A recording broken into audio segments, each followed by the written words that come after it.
सहनौ भुनक्तु सह वीर्यं करवावहै तेजस्विनावधीतमस्तु मा विद्विषावहै। ॐ शान्ति शान्ति शान्ति। हरिः ओम श्री गुरुभ्यो नमः। कठोपनिषदाला आपण आज प्रारंभ करूया। मानवी जीवन हे मुळामध्येच विकासाच्या उत्क्रांतीच्या अनुषंगानं आहे।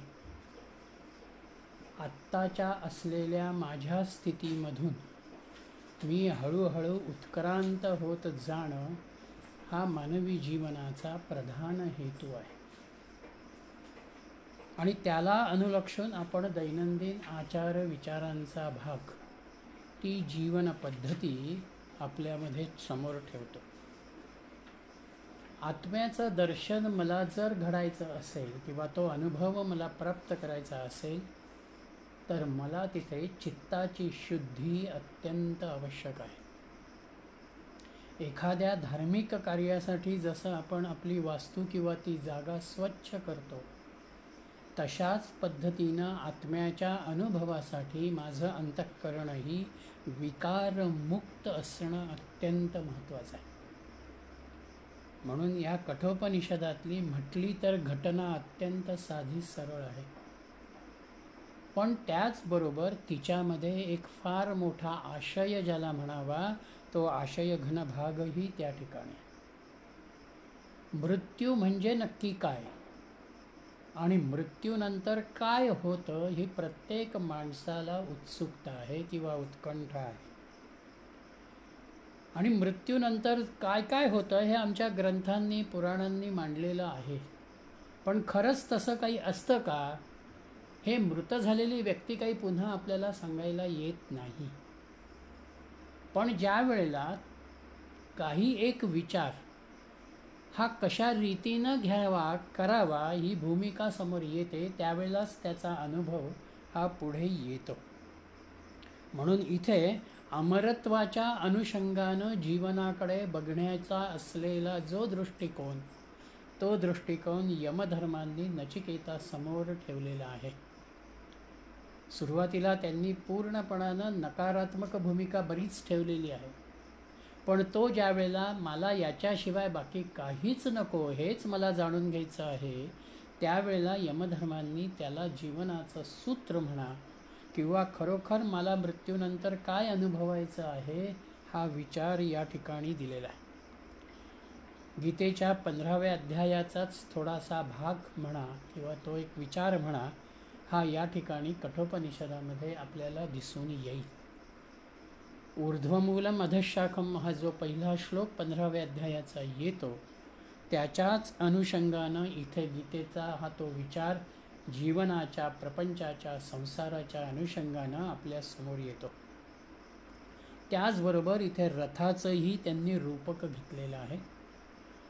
रथ कसा असतो, रथाचे घोडे, त्याची चाकं, त्याचा सारथी, त्याच पद्धतीनं ह्या जीवनाला आम्ही कसं बघावं ही भूमिका यमधर्मांनी स्पष्ट केलेली आहे।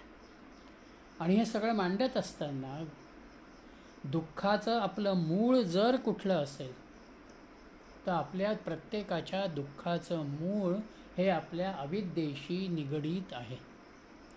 आम्ही देहालाच सर्वस्व मानतो, देहाला अनुलक्षून सगळे व्यवहार आम्ही करतो, म्हणून त्या देहाला होणारं सुखदुःख म्हणजेच माझं सुखदुःख ही भावना माझ्यामध्ये येते।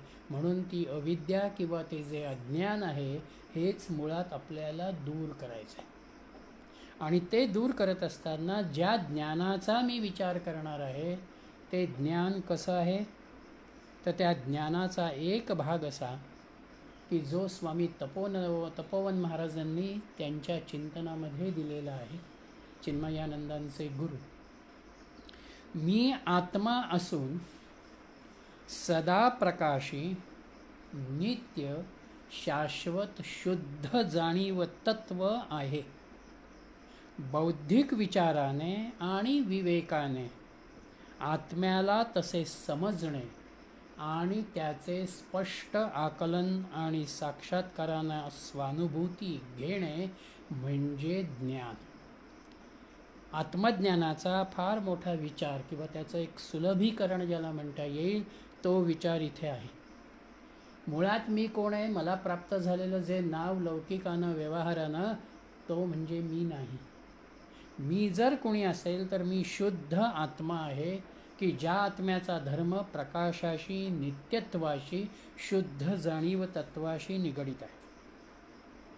मग हा जो आत्मा आहे हा मला जाणण्यासाठी विवेकाचा आधार मला घ्यायचा आहे. विवेकानं ह्या दृश्यालाही समजून घ्यायचं आहे, अदृश्यालाही समजून घ्यायचं आहे आणि या देहातल्या आत्मतत्वालाही मला समजून घ्यायचं आहे.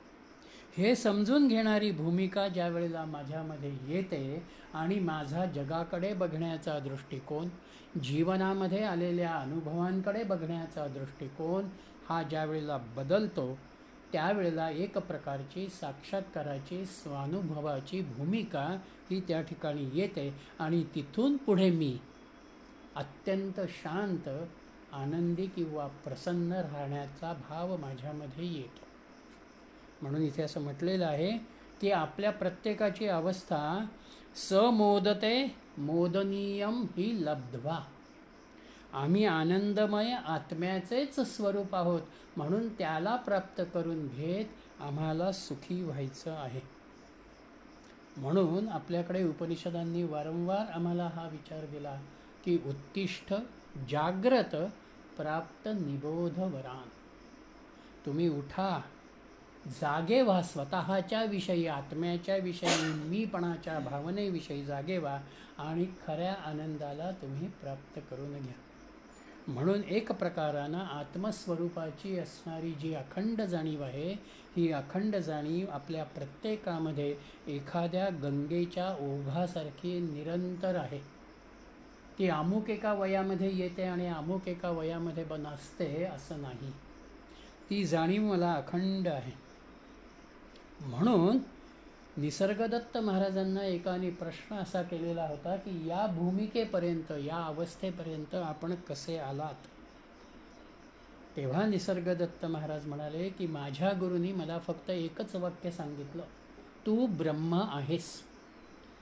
मी त्याच एका भूमिकेवरती आत्तापर्यंत, त्यानंतर गुरुबोधानंतर राहिलो. मी ती भूमिका झालो. मी ब्रह्मच आहे, मी वेगळा नाही.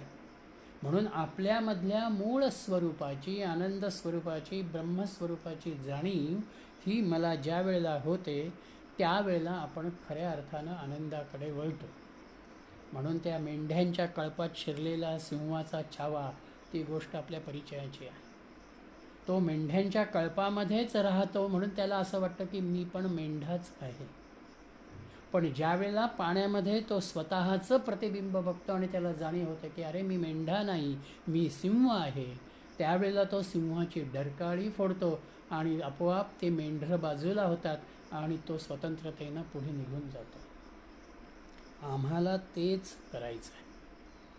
श्रवणानं आत्म्याचं उपाधियुक्त ज्ञान आपण ग्रहण करतो.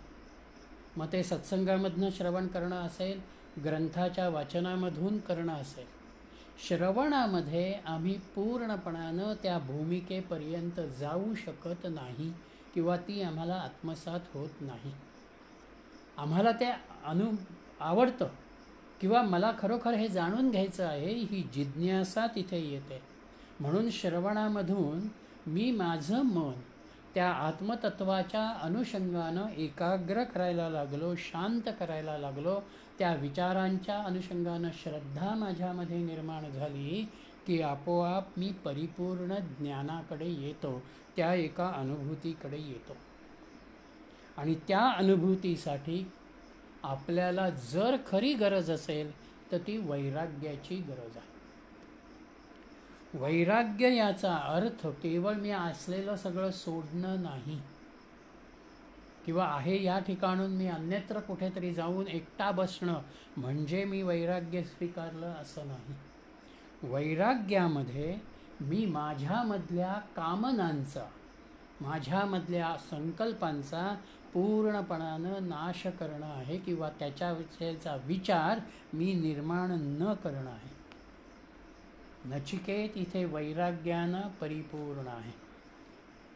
त्याला केवळ एकच जाणून घ्यायचं आहे की मी आता मृत्यूदेवासमोर आलेलो आहे, तेव्हा हा मृत्यू म्हणजे नक्की काय आहे किंवा मृत्यूनंतर माणसाचं काय होतं आहे हे एकच तो जाणतो आहे. म्हणून पुढे कथाप्रसंगामध्ये येतो आपल्यासमोर तो विचार की 3 दिवस तो अन्न पाण्याशिवाय यमधर्माच्या समोर आहे, त्याच्या घरासमोर. म्हणजे एक प्रकारानं मला जे प्राप्त करायचं आहे त्याच्यासाठी मला जेवढी म्हणून सहनशीलता, तितिक्षा, मुमुक्षुता माझ्यामध्ये मला निर्माण करायची आहे ती अत्यंत महत्त्वाची आहे. आणि हे मृत्यूचं तत्त्व म्हटलं तर अवघड आहे, किंबहुना ते फार सांगू नये असाही भाव यमधर्माच्या समोर आहे. म्हणून यमधर्म त्याला अनेक प्रलोभनं दाखवतात. मी तुला हे देतो, मी तुला ते देतो, पण तू हे मला विचारू नकोस. पण तो म्हणतो की मला बाकी काहीही नको आहे, मला फक्त हेच तत्त्व जाणून घ्यायचं. म्हणून आपण आपल्याला आत्मतत्व जाणून घेण्याच्या अनुषंगानं, ब्रह्मभावाच्या अनुषंगानं आपली भूमिका ठाम असणं हे अत्यंत महत्त्वाचं आहे. आणि तो भाव प्राप्त करत असताना जे जे मला बाजूला करायचं आहे ते ते मला बाजूला करता आलं पाहिजे. म्हणून इथे पहिला शांतिपाठाचा मंत्र जो येतो तो ओम सहना भवतु सहनौ भुनक्तु या अनुषंगानंच येतो.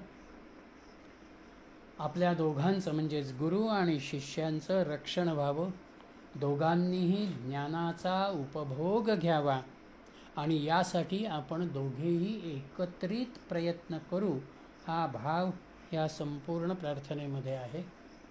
आणि हे सगळं करत असताना शिष्याच्या मनात गुरूंच्या अनुषंगानं किंवा गुरूंच्याही मनात शिष्याच्या अनुषंगानं कोणताही गैरसमज नसावा, अयोग्यता नसावी आणि त्रिविध तापांची शांती व्हावी हा शांतिमंत्राचा भाग या ठिकाणी आपल्या समोर पहिल्यांदा येतो. हे उपनिषद 2 अध्याय आणि 6 वल्ली म्हणजे 6 प्रकरणं म्हणू आपण फार अशा अंगानं आलेलं आहे. पहिल्या अध्यायामध्ये 3 वल्ली आणि 71 मंत्र आहेत. दुसऱ्या अध्यायामध्ये 3 वल्ली आणि 48 मंत्र आहेत. एकूण 119 मंत्रांचा विचार हा या ठिकाणी येतो. त्यातला काही भाग हा एखाद्या कथानकाचं स्वरूप असावं अशा स्वरूपामध्ये सुरुवातीला आपल्या समोर येतो. आणि पहिल्या अध्यायातल्या दुसऱ्या वल्लीपासनं मग पुढे यमधर्मांचं निरूपण हे त्या अनुषंगानं पुढे येत आहे. पहिल्या अध्यायातली प्रथम वल्ली, पहिला मंत्र उशनः वै वाजश्रवसः सर्ववेदसं ददौ तस्य नचिकेता नाम पुत्र आस. उशना हवई म्हणजे स्वर्गाची इच्छा करणारा, वाजश्रवसः म्हणजे गौतम, त्याचं एक दुसरं नावही आहे पुढे येतं ते वाजश्रवस, यानं सर्व वेदसम ददौ यज्ञयागामध्ये आपले सर्वस्व देऊन टाकलेले होते. तस्य नचिकेता नाम पुत्रः आस, त्याला नचिकेत नावाचा पुत्र होता. वाजश्रवस एक ऋषी होऊन गेलेले आहेत आणि त्यांनी एक स्वर्गाची प्राप्ती व्हावी या अनुषंगानं एक मोठा यज्ञ त्या ठिकाणी केलेला आहे. आणि त्या यज्ञाचं स्वरूपच मुळात असं होतं, त्याला विश्वजित यज्ञ असं म्हटलेलं आहे की त्या विश्वजित यज्ञामध्ये आपलं जे जे म्हणून काही स्थावर आदी सगळं आहे ते सगळं आपण त्या ठिकाणी दानाच्या स्वरूपानं समर्पित करावं, दान द्यावं अशा स्वरूपाचा भाग आहे. म्हणून इथे उशन ह्या शब्दाचे दोन अर्थ आपल्या समोर येत आहेत. एक उशन म्हणजे कामना करणारा, इच्छा करणारा. इथे स्वर्गाची इच्छा त्याच्या समोर आहे. म्हणून जे जे काही मी यज्ञयागाधिक कर्म करतो आहे, पूजापाठाधिक भाग करतो आहे, या सगळ्यांमध्ये काही एक कामना घेऊन मी कर्म करतो आहे. म्हणजेच कर्मकांडाचा भाग हा त्याच्यामध्ये येतो आणि ते कर्म करताना माझ्या इच्छा, माझे संकल्प मी त्या ठिकाणी घेतो. आणि दुसरा भाग आहे की वाजश्रवाचा पुत्र उशन, असाही एक उल्लेख भट्ट भास्कर मिश्रांनी त्यांच्या टीकेमध्ये केलेला आहे. म्हणून त्या उशनाचा मुलगा, त्याचा भाव हा नचिकेत आहे, असाही एक भाग त्याच्यामध्ये आहे. तेव्हा वाजश्रवाचा पुत्र म्हणूनही काही जण म्हणतात, काही जण वाजश्रवाचा पुत्र उशन आणि त्याचा मुलगा नचिकेत असंही त्या ठिकाणी म्हणतात. तैत्तिरीय ब्राह्मणामध्ये अशाच स्वरूपाच्या कथानकाचा भाग आलेला आहे. ती एक द्विरुक्ती ह्या उपनिषदाच्या सुरुवातीला आपल्या समोर येते. इथे सर्व वेदसम ददौ, यज्ञामधून दान केलं गेलेलं आहे.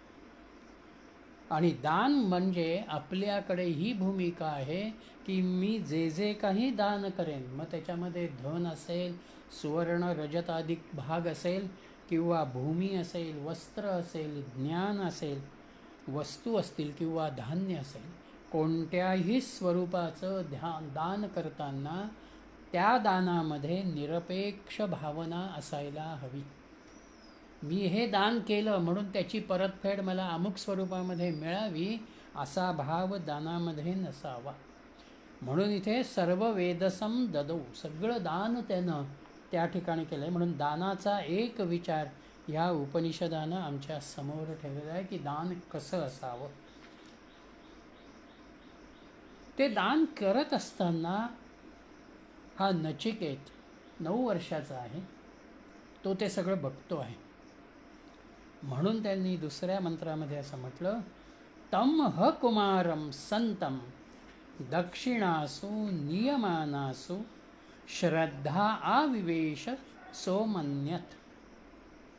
दक्षिणासु नियमानासु, यज्ञविधीच्या वेळी जेव्हा आपल्या पित्याकडून दिलेल्या दक्षिणा ऋत्विजांकडून नेल्या जात होत्या, तेव्हा तम संतम कुमारम, बालवयामध्ये असलेल्या नचिकेताच्या अंतःकरणामध्ये, हृदयामध्ये श्रद्धा आविवेश, श्रद्धा निर्माण झाली. आस्तिक्य बुद्धी ज्याला म्हणता येईल ती निर्माण झाली.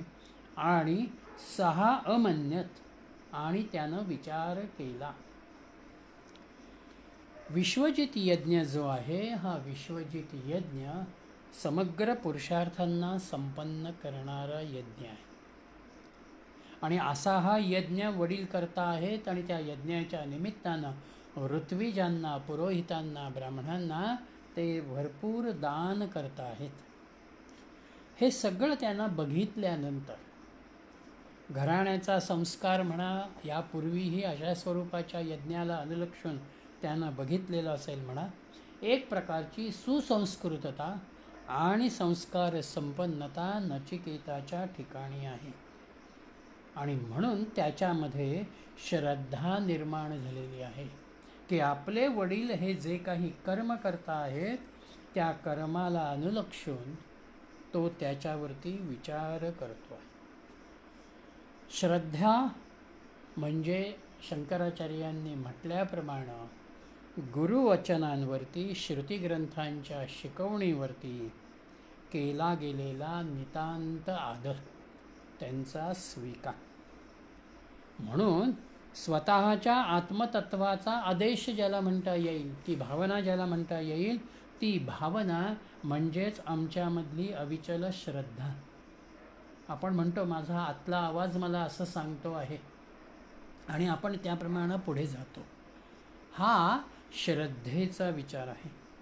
श्रद्धेचा दुसरा एक भाग म्हणजे आत्यंतिक विश्वास. तिथे मी पूर्णपणानं तुम्ही मला सांगितलेलं आहे तेव्हा त्याच्यामध्ये तुमचा हेतू अत्यंत शुद्ध प्रामाणिक आहे, याच्याविषयी माझ्या मनामध्ये कुठलाच विकल्प येत नाही आणि मी त्याप्रमाणे काम करतो, पुढे जातो, भूमिका घेतो, निर्णय घेतो. हा श्रद्धेचा म्हणजे आत्यंतिक विश्वासाचा भाग. डॉक्टर आम्हाला औषध देतात त्यावेळेला आमचा डॉक्टरांवरती विश्वास असतो. रात्रीच्या वेळेला वाहनाने प्रवास करताना आमचा ड्रायव्हरवरती विश्वास असतो, आम्ही निवांत मागे झोपून जातो. म्हणून श्रद्धेमध्ये विश्वासाचाही एक भाग आहे. इंग्रजी अभ्यासक वेल्से यानं श्रद्धेचा असा विचार दिलेला आहे की श्रद्धा म्हणजे काही एक मत अगर अनेक मते मिळून होत नाही, मग ती कितीही मोठी असोत. जसे भौतिक वस्तू मात्र ज्ञानेंद्रियांनी आकलन होते, तसेच ज्यामुळे आत्मवस्तू जाणली जाणारी आत्म्याची दृष्टी आणि त्याची शक्ती म्हणजे श्रद्धा. म्हणजे तो म्हणतो की भौतिकामध्ये ज्ञानेंद्रिय आम्हाला ज्ञान देतील, पण आत्मज्ञानामध्ये आत्म्याची दृष्टी जाणणं, ती शक्ती आहे असं मी स्वीकारणं, हा माझ्यामधल्या श्रद्धेचा भाग आहे. म्हणजेच श्रद्धा एक प्रकारानं मनाची शक्ती म्हणून कार्य करते. म्हणून मनामध्ये श्रद्धेचा भाव, श्रद्धा आविवेश, त्याच्या मनामध्ये श्रद्धेचा एक भाव त्या ठिकाणी आलेला आहे. आणि गीतेच्या 17व्या अध्यायामध्ये श्रद्धेचा पूर्ण विचार भगवंतानं केलेला आहे. तीनही प्रकारच्या श्रद्धा तिथे आहेत, सात्विक, राजस आणि तामस. म्हणून निश्चय ज्याच्यामुळे माझा स्थिर होतो आणि अपयश आलं तरीही मी त्याचा विचार फारसा करत नाही, ती खऱ्या अर्थानं आपली श्रद्धा असते. म्हणून एखादी व्यक्ती, पदार्थ किंवा सिद्धांत यांच्या ज्ञानाला अनुलक्षून माझ्यासमोर अजून एक भाव तयार होत राहणं, ते जाणून घेणारी जिज्ञासा माझ्यामध्ये तयार होणं, किंवा हे मला नको आहे आणि हे माझ्यासाठी अधिक फायद्याचं आहे, हा विचारही श्रद्धेशी येतो. म्हणून पारमार्थिक चिंतनामध्ये, आध्यात्मिक विचारधारेमध्ये श्रद्धा हे एक प्रधान भांडवल आहे. ते भांडवल घेऊनच आपण पुढे जातो. म्हणून त्या श्रद्धेमधून होणारी प्रगती, त्या श्रद्धेमधून होणारा एक विचार हा नचिकेताच्या ठिकाणी निर्माण झालेला आहे. तिथे त्याच्यासमोर विवेकही आहे आणि धैर्यही त्याच्यामध्ये आहे की माझे वडील हे जे दान करत आहेत, ह्या दानानं खरोखरच त्यांचं कल्याण होणार आहे का? कारण त्याच्या प्रित्याच्या कृतीविषयी एक भाव त्याच्या मनामध्ये इथे आलेला आहे, ते दान बघितल्यानंतर. म्हणून तो पित्याच्या समोर आपला भाव व्यक्त करतो आहे. तिसरा मंत्र, पीतोदका जग्धतृणा दुग्धदोहा निरींद्रयाः अनंदा नामते लोका स्थान्यस गच्छति ताददत. पीतोदकाः, ज्या गायी स्वगृही अखेरचं पाणी प्यायलेल्या आहेत. जग्धतृणाः, ज्यांनी शेवटचा घास घेतलेला आहे. दुग्धदोहाः, ज्यांचे संपूर्ण दोहन झालेलं आहे. आणि निरिंद्रियाः, ज्या वांझ झालेल्या आहेत. ताः ददत, अशा गायींचं दान केल्यानं अनंदा नामते लोकाः तान सहा गच्छती, तो यजमा आनंदशून्य अशा लोकाला जातो. त्या काळामध्ये गायींचं दान हे श्रेष्ठ दान मानलं जायचं. किंबहुना ऋषींची, राजांची संपत्ती किंवा त्यांचं श्रीमंतीचा विचार करताना त्यांच्याकडे गोधन किती आहे हे मोजलं जायचं. म्हणून इथे वाजश्रवानंही यज्ञामध्ये दान करत असताना गायींचं दान त्यानं केलेलं आहे. पण जे गायींचं दान केलं, नचिकेत असं बघतो आहे की ज्या गायी आता याच्यापुढे फारसं जलपान करू शकणार नाहीत, गवत खाऊ शकणार नाहीत, किंवा ज्यांच्यापासून दुधाची प्राप्ती आता होणार नाही आहे आणि नवीन कालवडही निर्माण होणार नाही आहे, अशा ह्या पूर्णपणानं निरुपयोगी झालेल्या गायी आपले वडील दान करतात. मी जर माझी एखादी निरुपयोगी वस्तू दानाच्या स्वरूपानं देत असेन तर ते दान होत नाही. म्हणून अनंदा नामते लोका, म्हणून एक प्रकारानं जिथे आनंद शून्यता आहे, म्हणजेच नरकाची भावना जिथे आहे, अशा लोकाला आपला पिता जाणार असा विचार त्याच्या समोर आलेला आहे. म्हणून आपण जे दान करतो ते दान अत्यंत चांगलेपणानं, चांगल्या मनानं आपण अनेक वेळेला द्यावं, तरच त्या दानाची असलेली अपेक्षित पुण्यता ही आपल्याला या ठिकाणी मिळते.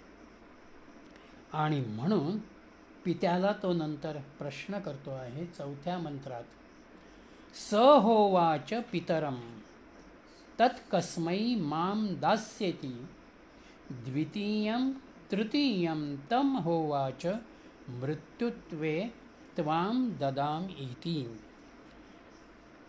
तो पित्याला असं म्हणतो आहे, सहा पितरम उवाच ततः कस्मै माम दास्यति इति.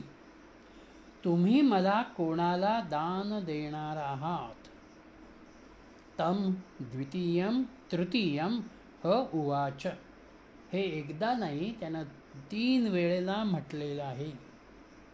त्यावेळेला त्वाम मृत्युवे ददामी इति, तुला यमाला मी दान देणार आहे, असं क्रोधयुक्त स्वरूपामध्ये वडिलांनी त्याला उत्तर दिलेलं आहे. तो मुलगा लहान आहे, 8-9 वर्षाचा. त्यामुळं त्याला पडलेला जो प्रश्न आहे, त्याला निर्माण झालेला जो विचार आहे, त्या विचाराला अनुलक्षून त्यानं हा विचार वडिलांना केला की तुम्ही असं हे जे काही सगळं दान करत आहात आणि त्या विश्वजित यज्ञात सगळंच दान करायचं आहे, मग तुम्ही मला हे सुद्धा दान करणार असाल तर माझं दान तुम्ही कोणाला करणार आहात? सुरुवातीला त्यानं हे विचारल्यावर वडिलांनी दुर्लक्ष केलेलं आहे. पण 3 वेळेला ज्या वेळेला तोच प्रश्न वडिलांना पुन्हा पुन्हा म्हणतो, विचारतो, तेव्हा वडील काहीसे क्रोधाविष्ट होतात आणि ते त्याला म्हणतात की मी तुला मृत्यूला दान देणार आहे किंवा दिलेलं आहे, देत आहे. एक प्रकारचे वडिलांच्या समोर असं काही घडेल अशी वडिलांनाही कल्पना नाही आहे. मूल नचिकेत अत्यंत सहजपणानं हा भाव व्यक्त करतोय. जसं एखादी आई लहान मुलाच्या बाबतीमध्ये तो खूप त्रास देतो आहे, ऐकत नाही आहे असं म्हटल्यानंतर जा मर तिकडे असं ती म्हणते. तिच्या त्या अवस्थेमध्ये, त्या मानसिकतेमध्ये ती जरी असं म्हणत असली की जा मर तिकडे, तरी तिची भावना मुळात अशी नसते की आपलं मूल मरावं. तसं इथे वडिलांच्या मनामध्ये काही नाही आहे, पण तो वारंवार तेच विचारतोय. म्हणून त्या एका मानसिकतेमध्ये क्रोधाविष्ट होत तो त्या ठिकाणी असं म्हणतात की मी तुला यमाला दान दिलेलं आहे. आणि मग वडिलांनी जर आपल्याला यमाला दान केलेलं असेल तर आपण आता आपलं कर्तव्य आहे वडिलांच्या आज्ञेचं पालन करणं, वडिलांच्या शब्दाचा स्वीकार करणं आणि आपण यमधर्माकडे जाणं. म्हणून 5व्या मंत्रामध्ये तो म्हणतो आहे, बहुनामेमि प्रथमो बहुनामेमि मध्यमः किं स्विद्दम अस्य कर्तव्यम यन्मया अद्य करिष्यति. बहुनाम प्रथमः एमि, अनेकांपैकी मुख्य वृत्तीनं मी यमराजाकडे जातो. बहुनाम मध्यमः एमि, अनेकांपैकी मध्यम म्हणून मी जातो. किम स्वित अस्य यमस्य कर्तव्यम, यमाचं असं कोणतं कार्य आहे की यत मया अद्य करिष्यती, जे माझ्याकडून आता ते सिद्धीला नेतील. म्हणजे मी यमाकडे गेल्यानंतर यम माझ्याकडनं असं कोणतं काम करून घेईल, किंवा यमाला माझा असा कोणता उपयोग होईल की जो त्या ठिकाणी ते माझ्याकडून करून घेतील. इथे दोन भाव आलेले आहेत. बहुनामे मी प्रथमो, बहुनामे मी मध्यमा. पहिला भाग जो आहे हा पित्यातनं पुत्राला केलेली आज्ञा या अनुषंगानं आहे. आणि दुसरा बहुनामे मी मध्यमा, म्हणजे गुरु आज्ञेचा शिष्यानं करणारा स्वीकार, ही भूमिका त्याच्यामध्ये आहे. पिता हाही आपला गुरुच असतो, पण पुत्राच्या अनुषंगानं पिता जे जे काही सांगतो आहे किंवा पित्याला जे अपेक्षित आहे ते पुत्रानं करावं, ही भूमिका पिता पुत्राच्या नात्यामध्ये येते. आणि तोच भाव गुरु शिष्यामध्ये येतो की गुरुला जे अपेक्षित आहे ते शिष्यानं करावं. म्हणून इथे पुत्र या नात्यानं बहुनामे मी प्रथमो असं त्यानं म्हटलेलं. पित्याचा पुत्र या नात्यानं मला त्यांचा विचार, त्यांची आज्ञा आता स्वीकारायला हवी आहे. आणि बहुनामे मी मध्यमा, इथे शिष्याच्या अनुषंगानं तो बोलतो. शिष्यांचे 3 प्रकार आहेत: उत्तम, मध्यम आणि अधम. उत्तम शिष्यामध्ये गुरुला काय अपेक्षित आहे हे गुरुनी सांगण्यापूर्वीच आपल्या लक्षामध्ये येणं आणि आपण त्याप्रमाणे सेवा करणं. मध्यम शिष्यामध्ये गुरु आज्ञा केल्यानंतर आपण त्या आज्ञेचं तंतोतंत पालन करणं. आणि अधममध्ये गुरूंनी सांगितलं तरी तिच्याकडे दुर्लक्ष करणं, ज्याला कामचुकारपणा म्हणतात, तो त्या ठिकाणी येणं, हा भाव त्या ठिकाणी. म्हणून तो म्हणतो की पहिल्यांदा मी पित्याचा पुत्र म्हणून मला त्यांचा शब्द पाळला पाहिजे, ती पितृ आज्ञा स्वीकारली पाहिजे. आणि पिता माझा गुरु आहे या भावनेनं त्यांच्या आज्ञेचंही पालन मला करायचं आहे. आणि त्याचा भाव असा आहे की मृत्यूदेवतेला माझा उपयोग काय होणार आहे. म्हणजे एक प्रकारानं इथे तो व्यापक अर्थानं विचार करतो, माझा कोणाला कसा उपयोग होणार आहे, तो त्यानं माझ्याकडून कशा रीतीनं करावा. आणि एक प्रकारानं पिता जरी क्रोधित झालेला असला तरी इथे माझ्यावर झालेले संस्कार, मी ज्या संस्कृतीमध्ये वाढलो त्या संस्कृतीचा विचार, म्हणून मला आता मृत्यूकडे जाणं, यमधर्माकडे जाणं अत्यंत महत्त्वाचं आहे. आणि म्हणून चांगली आणि उत्तम वस्तू दान करावी अशी भावना जर माझ्या मनामध्ये असेल आणि आपला पिता भाकडगाई दान करतो म्हणून आपल्याला जर काळजी निर्माण होत असेल, तर आता उत्तम स्थितीमध्ये मी यमधर्माकडे जात त्याच्या उपयोगाला यावं, हा भाव त्याच्याकडे आहे.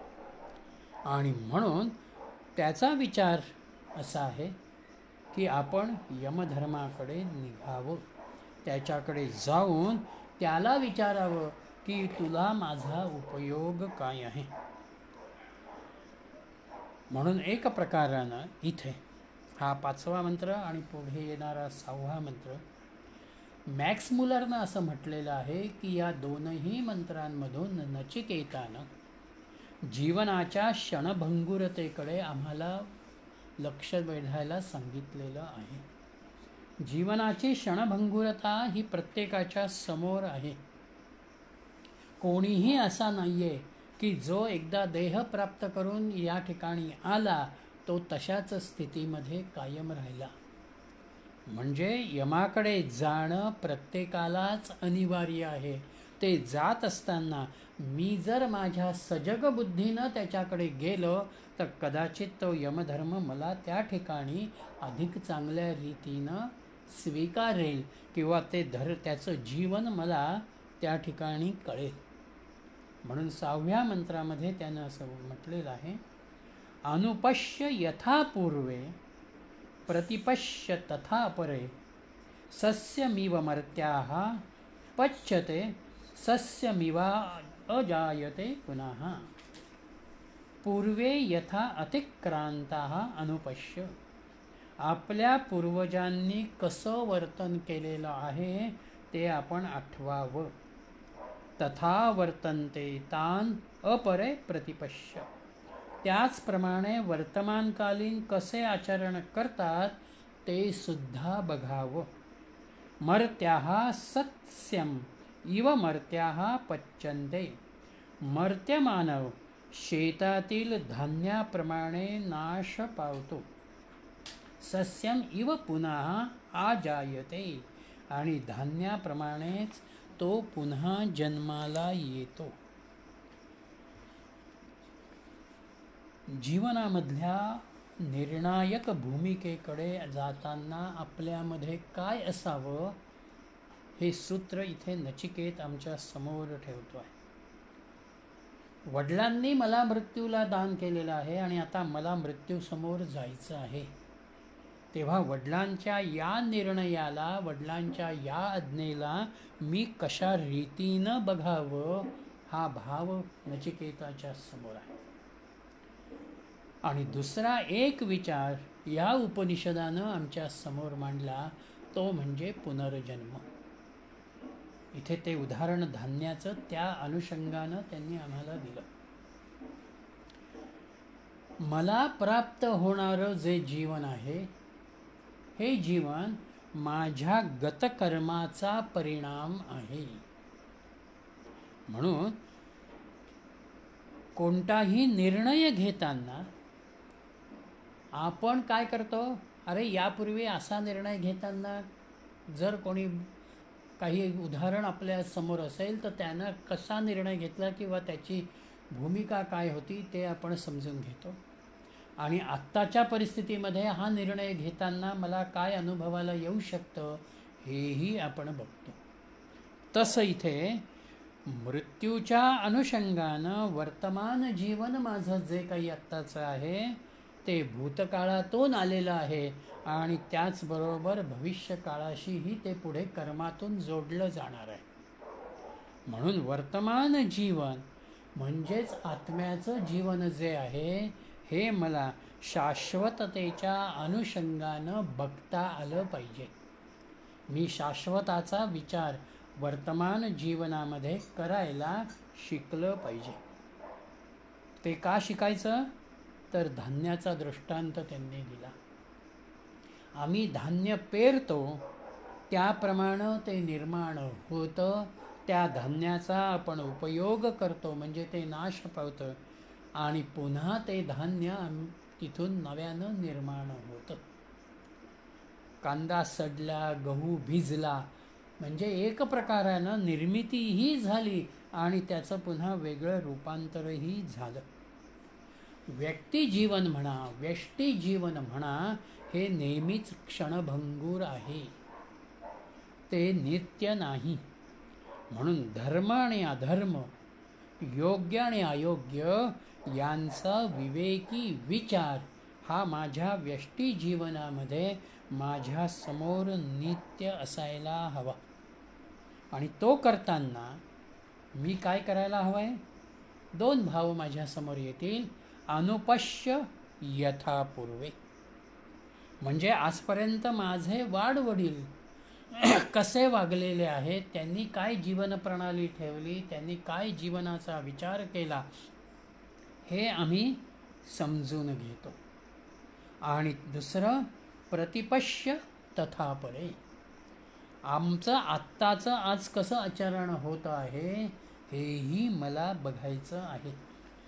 म्हणजे एका बाजूला वाडवडिलांचे संस्कार, त्यांची शिकवण घेत मी पुढे जायचं आणि आत्ताच्याही परिस्थितीतलं माझं आचरण त्या विचारांना अनुलक्षून अधिक चांगलं कसं होईल हेही मला बघायचं आहे.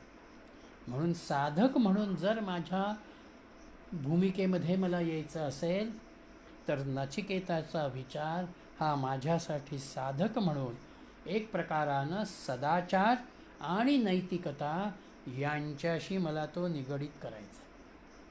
माझ्या जीवनामध्ये मला ते एक प्रकारानं आव्हान आहे की मी हे अधिक चांगलं कसं जीवन जगेन. आणि जिथे शांत वृत्ती, विवेकी वृत्ती यांचा विचार करत मला निर्णय घेताना जर अवघड वाटत असेल तर मी दोन्हीचा समन्वय साधावा. पूर्वानुभव काय आहे आणि वर्तमान काय आहे यांचा समन्वय आपल्याला इथे निर्माण करायचा आहे. आणि म्हणून पुन्हा जन्म तर मला आहेच, कधीतरी मला यमधर्माकडे जायचंच आहे. आता वडील मला यमधर्माला दान केलेलं आहे, तेव्हा मी त्या यमधर्माकडे जावं हा विचार करून हा मुलगा यमधर्माकडे निघालेला आहे. आणि यमधर्माकडे तो येतो. म्हणून 7व्या मंत्रामध्ये त्यांनी असं म्हटलं, वैश्वानराः प्रविशत तिथिर्ब्राह्मणो गृहान् तस्यैतां शांतिं कुर्वन्ति हरवैवस्वतोदकम्. वैश्वानराः ब्राह्मणाः अतिथिः इव गृहान् प्रविशति. ब्राह्मण अतिथी हा जणू अग्नी म्हणूनच आपल्या घरात प्रवेश करतो. तस्य एताम अर्घ्यपाददान लक्षणानां. म्हणून त्याची शांती करणं म्हणजेच त्याचा आदर सन्मान करणं आहे. म्हणून वैवस्वत उदकम हर, हे वैवस्वता पाणी आण. इथे हा नचिकेत वडिलांच्याकडनं निघतो आणि यमधर्माकडे येतो. आणि यमधर्माकडे आल्यानंतर त्याला असं समजतं किंवा लक्षामध्ये येतं की यमधर्म तिथे नाहीत. म्हणून तो यमधर्म येण्याची वाट पाहत 3 दिवस तिथे तसाच त्याच्या घरासमोर उभा आहे. त्याने अन्नही ग्रहण केलेलं नाही आणि त्यांनी पाणीही ग्रहण केलेलं नाही. एक प्रकारानं ज्याला कथानकाची नाट्यमयता म्हणतात तो भाव त्यांनी 6व्या मंत्रामधून 7व्या मंत्रामध्ये येताना तो नचिकेत तिथपर्यंत आलेला आहे ही भूमिका आमच्या समोर ठेवलेली आहे. आता इथे बौद्धिकतेच्या अंगानं काही प्रश्न आपल्या समोर येते. एक प्रश्न असा येतो की जिवंत व्यक्ती सदेह स्वरूपामध्ये यमधर्माकडे कशी गेली.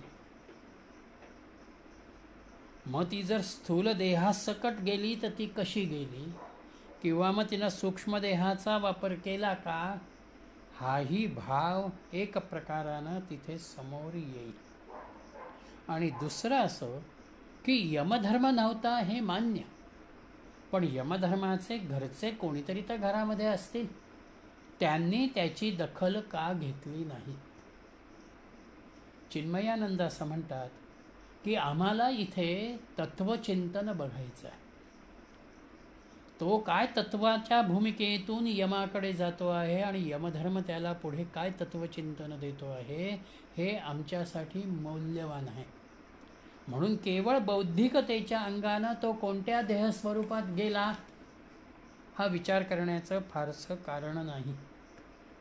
विद्यानंदांचा मुद्दा असा आहे की तो सूक्ष्मदेहानं तिथे गेलेला आहे आणि त्या सूक्ष्मदेहानं जात असताना त्याला काही कालावधी लागलेला असेल हा विचार विद्यानंदांचा आहे. तेव्हा इथे एखादी उपमा देताना किंवा एखादा विचार देताना त्याचा आपण शब्दशः अर्थ घेत नाही, त्यातला भाव आपण लक्षामध्ये घेतो. एखाद्या व्यक्तीला जर मी चंद्राची उपमा देतो असं म्हटलं तर त्याचा चेहरा काही चंद्रासारखा अर्धवर्तुळाकार होत नाही, किंवा चंद्रावरती डाग आहे तसं त्याच्या चेहऱ्यावर डाग आहे का हाही प्रश्न तिथे येत नाही. मी चंद्राच्या अनुषंगानं असलेल्या गुणधर्मांचा विचार हा त्या व्यक्तिमत्वामध्ये बघतो. तसा हा यमधर्माकडे गेलेला आहे हा विचार या ठिकाणी आहे. 3 दिवस तो अन्न पाण्याशिवाय थांबतो.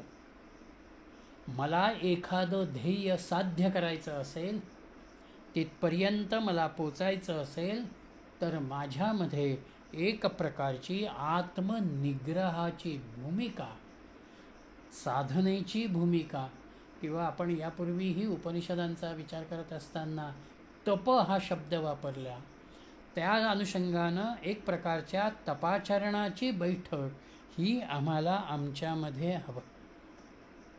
आणि म्हणून हा 3 दिवस तसाच आहे. 3 दिवसानंतर यमधर्म त्या ठिकाणी येतात आणि हा ब्राह्मण कुमार, हा ब्राह्मण अतिथी आपल्या दारासमोर कशासाठी उभा आहे अशी चौकशी तो मंत्र्यांच्या जवळ आणि पत्नीजवळ करतो आहे. आणि ती केल्यानंतर आणि त्याला माहिती मिळाल्यानंतर एक प्रकारची अपराधीपणाची भावना यमधर्मामध्ये निर्माण होते.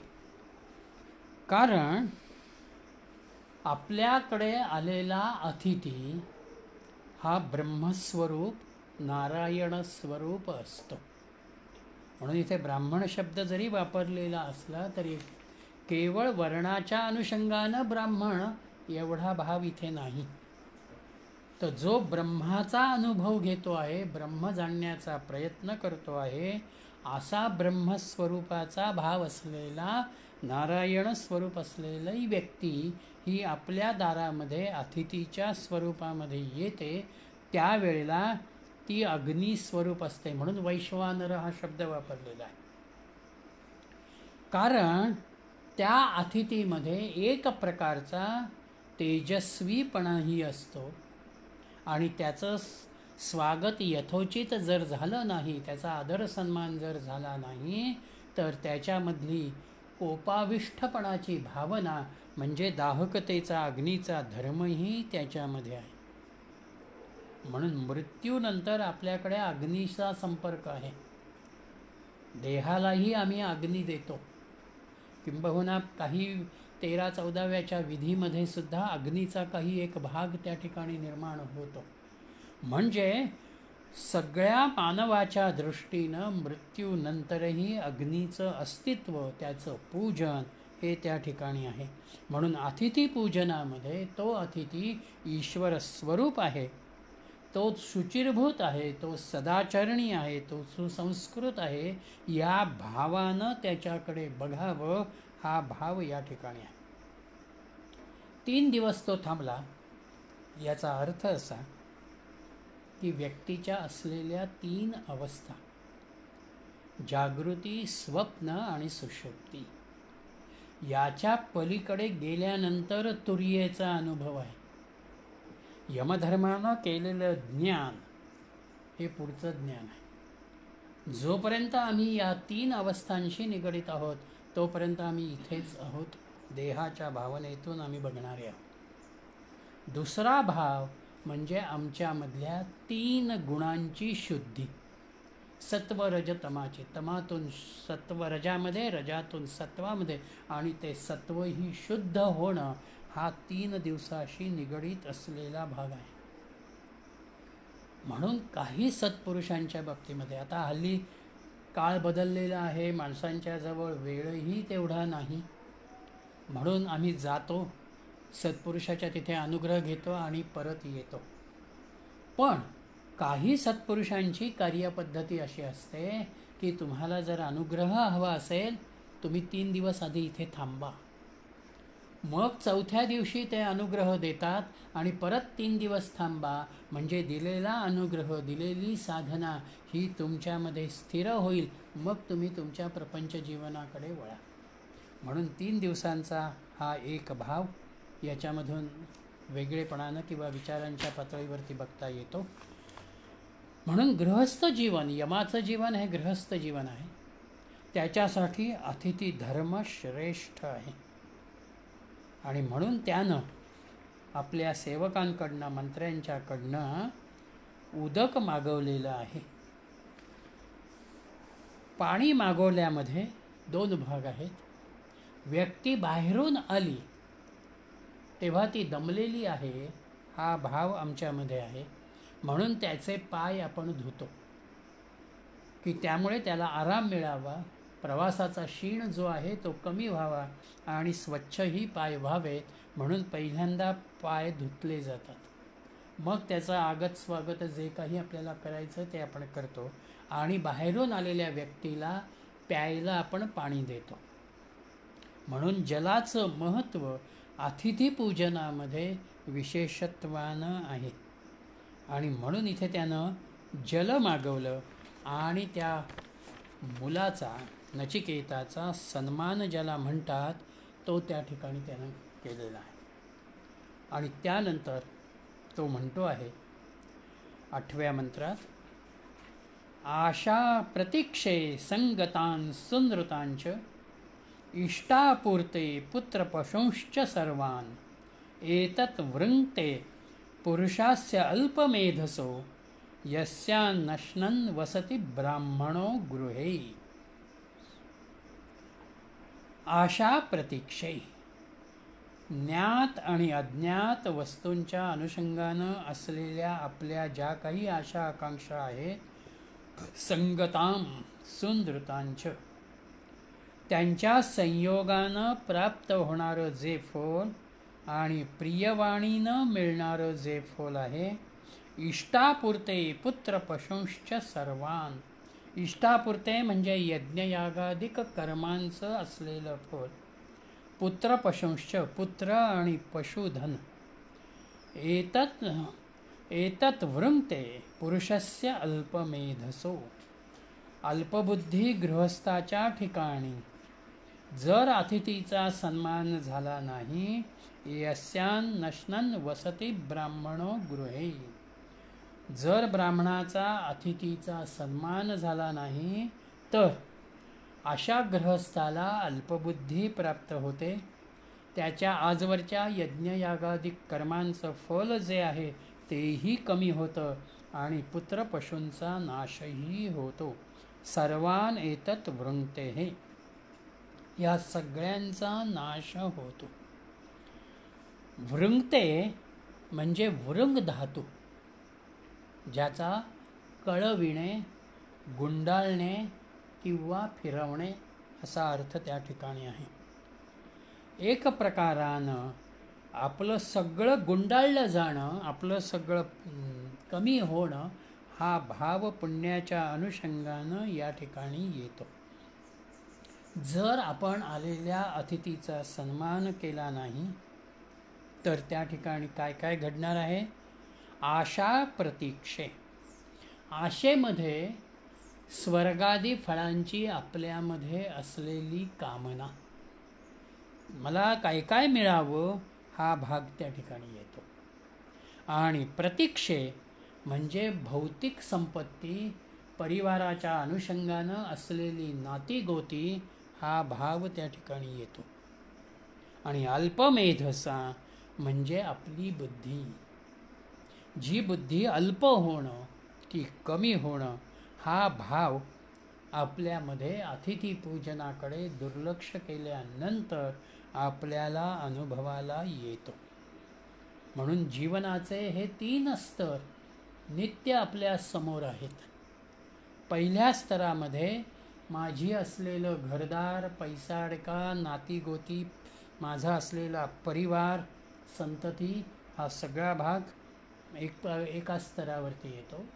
दुसरा स्तर माझ्या जीवनामधला मानमरातबाचा, सामाजिक अंगानं येणाऱ्या मोठेपणाचा, अधिकाराचा येतो. आणि तिसरा भाग म्हणजे ईश्वर सन्मुखता किंवा आध्यात्मिक उन्नती. एकातून मी पुढे जात जात आध्यात्मिक उन्नती मी साधावी, हा भाव या जीवनाच्या अनुषंगानं आपल्यासमोर आहे. मी जर अशा रीतीनं अतिथीपूजनाचा भाव स्वीकारला नाही तर या तिघांचंही अधःपतन होतं. आणि इथे तर नचिकेत 3 दिवस त्या ठिकाणी तसाच आहे अतिथीपूजनाशिवाय. म्हणून यमाला एक प्रकारानं एक चुकलं आहे, आपल्याकडून फार मोठा अपराध घडलेला आहे, ही भावना त्याच्या मनामध्ये त्या ठिकाणी आलेली आहे. आणि म्हणून तो नचिकेताला 9व्या मंत्रामध्ये असं म्हणतो आहे, तिस्रो रात्रिर्यद्वात्सै गृहे मे अनश्नन् ब्रह्मन् अतिथिर्नमस्याः नमस्तेस्तु ब्रह्मन् स्वस्ति मे अस्तु तस्मान् प्रति त्रीन्वरान् वृणीष्व. यम त्याला अर्घ्यपाद्यादींचा विचार केल्यानंतर हात जोडून अत्यंत नम्रतेनं आणि विनयानं असं म्हणतो आहे, हे ब्रह्मन म्हणजे ब्राह्मणपुत्रा, नमस्याः अतिथीही, तुम्ही नमस्काराला योग्य असणारे अतिथी असून मे गृहे तिस्राः रात्रीही यता अनशन अवात्सीही, माझ्या घरी 3 रात्री तुम्ही भोजन न करताना राहिलेला आहात. म्हणून तस्मात् त्रीन्वरान् वृणीष्व, म्हणून मी तुम्हाला यासाठी 3 वरांची निवड करा असे सांगतो. नमः ते असतो आणि यासाठी मी तुम्हाला साष्टांग नमस्कार करतो. स्वस्ति मे असतो आणि यामध्ये माझं कल्याण व्हावं. म्हणजे माझ्याकडून चूक घडलेली आहे, माझ्याकडून अपराध घडलेला आहे, म्हणून आपण मला या अपराधाबद्दल क्षमाशील वृत्ती ठेवा. मी तुम्हाला 3 वर मागण्याची भूमिका देतो. तुम्ही कोणतेही 3 वर मागा, मी ते आनंदानं त्या ठिकाणी देईन. म्हणून एक प्रकारानं आपल्याकडून झालेल्या चुकीची भरपाई यमधर्म या ठिकाणी करता आहे. आणि यमानं 3 वर सांगितल्यानंतर नचिकेतही पुढे ते वर मागतो आहे. 10व्या मंत्रापासून नचिकेतानं ते वर मागितलेले आहेत.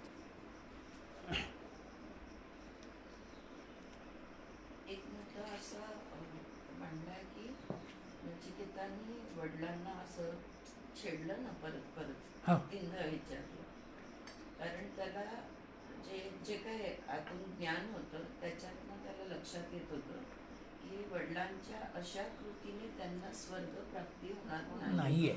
म्हणून तो ही काळजीपोटी तो परत त्यांना विचारत होता की बाबा त्यांना वडिलांना स्वर्ग प्राप्त कारण व्हावं. वडील चुकत आहेत हे नाही दाखवायचं नव्हतं त्याला फक्त की तो ते सांगू शकत नव्हता. सांगू शकत नाही. आपण लहान असल्याकारणानं Judge वडिलांना नव्हता त्यांची करत. चूक सांगणं हां. हे योग्य नाहीये, हे भाव He didn't त्याचे want to judge. He just wanted to.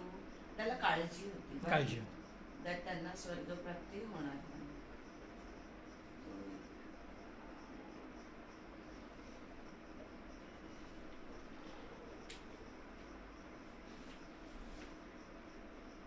ही वेगवेगळी नावं दिलेली आहेत ना. हं.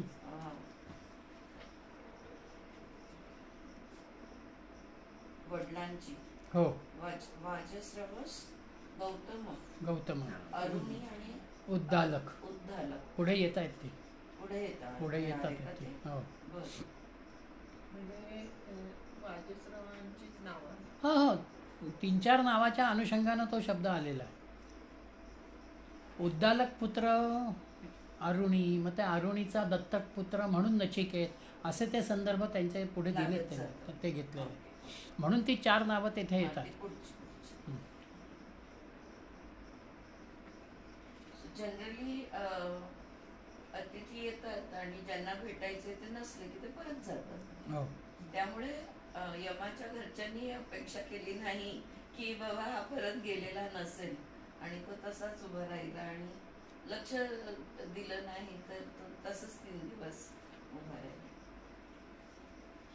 आणि वडिलांची आज्ञा ते त्याला फॉलो करायची होती.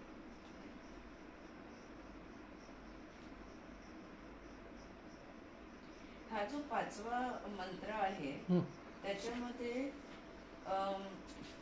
वडील जेव्हा सांगतात की तुला मी यमाला देऊन टाकतो 4थ्या मंत्रामध्ये, आणि म्हणून तो नचिकेत विचार करतो की मी जातो यमाकडे. आणि 5व्या ह्याच्यामध्ये तो विचार करतो की हे जे शिष्याचे 3 प्रकार दिलेले आहेत त्याच्यामध्ये इथे 2 विचार मांडले आहेत. एक तर नचिकेता गोes to a quite place thinking of consequences, म्हणजे यमाकडे जायचे परिणाम काय, यमाकडे जायची तयारी का आहे, वडिलांना स्वर्गलोकाची प्राप्ती व्हायलाच पाहिजे हे त्याची इच्छा, आणि पण मला यमाकडे पाठवणं म्हणजे समुद्रामध्ये एक पाण्याचा थेंब टाकणं, तर मी तेवढा युजलेस आहे का, हा एक मनामध्ये की मी, मग ते त्याचं येतं की मी कुठल्या प्रकारचा शिष्य आहे, मी उत्तम आहे, मध्यम आहे का अधम आहे, हा एक विचार म्हणून मांडलेला आहे. प्रश्न पडलेला. मृत्यू म्हटलं की हा. मुली घाबरतात सगळे, पण हा 9 वर्षाचा मुलगा असून यमाला देतो म्हटल्यावर त्याला भीती नाही. त्याच्यात की पूर्वजन्मीचा संत असं त्यांनी ते उल्लेख हा, त्यांनी विद्यानंदांनी योगभ्रष्ट म्हटलेलं आहे तिथं. योगभ्रष्ट पण तो नचिकेत दुःखी होतो ह्या विचारांनी की मी यमाच्या काहीतरी कामी येणार का, हो, तो प्रश्न आहे त्याच्या मनात, तो प्रश्न आहे. त्याच्या मनामध्ये की ती मी- भावना आहे. भावना आहे की मी त्याच्या काहीच कामी नाही आलो तर काय होणार, आणि म्हणून तो तिथे थांबलेला. म्हणजे यम माझ्याकडनं अशी कोणती सिद्धीचं कार्य करून घेणार ते असं म्हटलंय. मुमुक्षुत्व, हा, की यम माझ्याकडनं म्हणजे मी काहीतरी त्यांच्या कामाला यावेला का? पाहिजे. आणि तो यम नाही, आणि 3 दिवस तो तिथे थांबतो जिद्दीने. हे जर घडलं नसतं तर कदाचित त्याला काही उत्तर मिळाले नसते. मस्त. यमाच्या मनामध्ये जी अपराधी भाव आला त्या भावाचा त्याला बेनिफिट मिळाला. ओके, आता तुला काय हवंय सांग हो. बाबा, माझं चुकलंय, so I have to pay back. त्याची भावना यमाची मुळात पहिल्यांदा अशी आहे की अरे हा तर लहान मुलगा आहे, हा. हा मागून मागून माझ्याकडे काय मागणार. हा. पण अपराधी भाव जर नसलं असतं, हो, यम तिकडे असले असते तर त्यांनी तसाच त्याला परत जा म्हणून हा, मग ते सांगितलं. भेटले असते, मग त्या काय घडलं असं अपराधी सांगतात. भावामुळे त्याला 3 वर मिळत आहेत. कसं छान स्टोरीज फार चांगली घेतात. बनवतात ना की एव्हरीथिंग, आता हे छोटे छोटे भाव खरं असेल नसेल ते जाऊ दे, पण त्यामधून जे मिळतंय आपल्याला ते हो, सगळं ते गोळा मस्त. करून म्हणजे आयुष्यामध्ये पण घडणाऱ्या प्रत्येक गोष्टीमधला प्रत्येक भाव जो आहे तो समजून घेतला गेला. तो समजून घ्यायला पाहिजे, तो महत्वपूर्ण असतो. कारण इथे यमाचे अपराधी भाव जर काढून टाकले असं मला वाटतं, चुकत नाही नाही, ठीक, बरोबर. पण अपराधी भाव काढून टाकला तर स्टोरी बनणारच नाही, नाही नाही, पुढे जातच नाही. त्याचा आधारच निघून जाणार. So every emotion that we feel, जो काही भाव आपल्याला जाणवतोय त्या भाव, किंवा दुसऱ्याला आपल्याबद्दल जाणवतोय, आणि मग कुठली तरी घटनाक्रम घडते, तो भाव खूप इम्पॉर्टंट असतो. गिल्ट मधनं करताय का रिग्रेट मधनं करताय, देवाला घालून नमस्कार करताय का आनंदाने करताय. मस्त. चला, छान सुरुवात झाली. ओंकार म्हणे. श्रेया.